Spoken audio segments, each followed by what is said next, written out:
Министрлер кабинетинин төрагасы Акылбек Жапаров жаратылыш ресурстары, экология жана техникалык көзөмөл министрлигинде жыйын өткөрдү. Алгач министрликтин биринчи кварталдагы ишинин жыйынтыгы боюнча маалымат угулуп, министр Мелис Тургунбаев өз ишмердүүлүгүндөгү негизги багыттарга жана алдыда аткара турчу иш пландарына токтолду. Өз кезегинде министрлер кабинетинин төрагасы аталган министрликтин ишмердүүлүгүн сынга алып, 1 жыл мурда жүктөлгөн тапшырмалар толук аткарылбай жатканын белгиледи. ГКЗыңыз канчадан бери турат? Геологические экспедициялар жоқ, запасы не наращивают. Поэтому очень большие задачи стоят перед вашим министерством в рамках этой геологической службы. Министерство ошонун баарын учетка алып, инвентаризация кылып, анан Токой чарбасынын агентствосын чакырып, мына сага задача. Бул эки стандарт, экологиялык бобоо стандарттар менен силер ушул эки жерде жумуш алып барасыңар.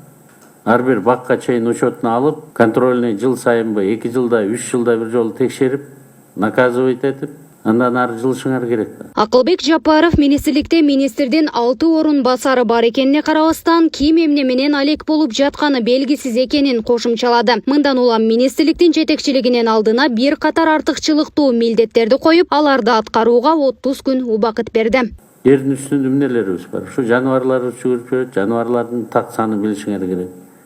Кайсынысы Красная книгага кирди, кайсынысы кирген жок, Академия наук менен баарын тактап иреттеп, анан бияк учетко коюп койгула. Биздин атыбыздан бүт Кыргызстандын байлыгын билген дагы, кайтарган дагы, ошону биздин неберелерибизге татынакай таза өткөзүп бере турганда силерден башка кимибиз бар биздин? Маалым болгондой, жаратылыш ресурстары, экология жана техникалык көзөмөл министрлигинин ишмердүүлүгүнө буга чейин да бир катар сын пикирлер айтылып келген. Экологияга байланыштуу эң орчундуу көйгөйлөр чечилбей четте калып жатканын жогорку кеңештин депутаттары да айтып чыккан. Байма-бай айтылган сын пикирлерден уланбы Айтор мурунку министр Динара Кутманова кызматынан бошотулуп, анын ордуна үстүбүздөгү жылдын март айында Мелис Тургунбаев кызматка дайындалган. Деген менен өлкөбүздө экологияга байланыштуу көйгөйлөр дагы деле курч бойдон экенин, аны чечүүгө болсо убакыт керектигин айрым экологдор белгилешүүдө. Эгерде жакшы менеджер болсо, ошол министрликтин ишин жакшы уюштуруп, ошо адистерге жакшы мүмкүнчүлүктөрдү берип, кенен иш алып барса, анда бир жигердүү жыйынтыктар болушу мүмкүн. Бул биринчиден.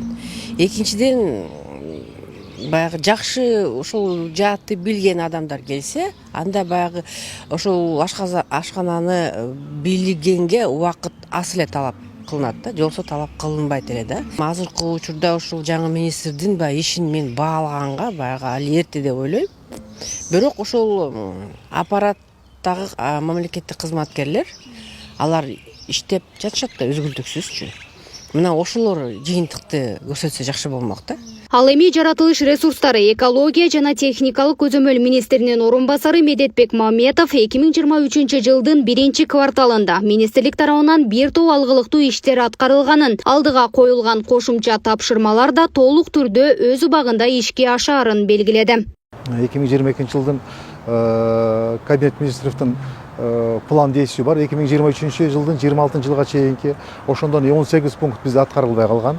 Ошол 18 пунктту биз бүгүнкү күндө аткарууга алып, 20-30% бүгүнкү күнгө биринчи жарым жылдыкта калгандарын жылдын аягына чейин, калган 100%га чейин аткарууга милдеттенме алып, ал боюнча дагы өзүнчө иш-чара иштеп чыгып, ал боюнча да жумуш иштери жүрүп атат бүгүнкү мезгилде. Белгилей кетсек, Акылбек Жапаров министрликтин алдына бир катар протоколдук тапшырмаларды коюп, анын жыйынтыгында 2023 жылдын аягына чейин министрликтин мындан аркы иштеши боюнча тыянак чыгарыларын билдирген. Гүлдана Момунова, Калыс Өмүралиев, Регион телеканалы, Бишкек шаары.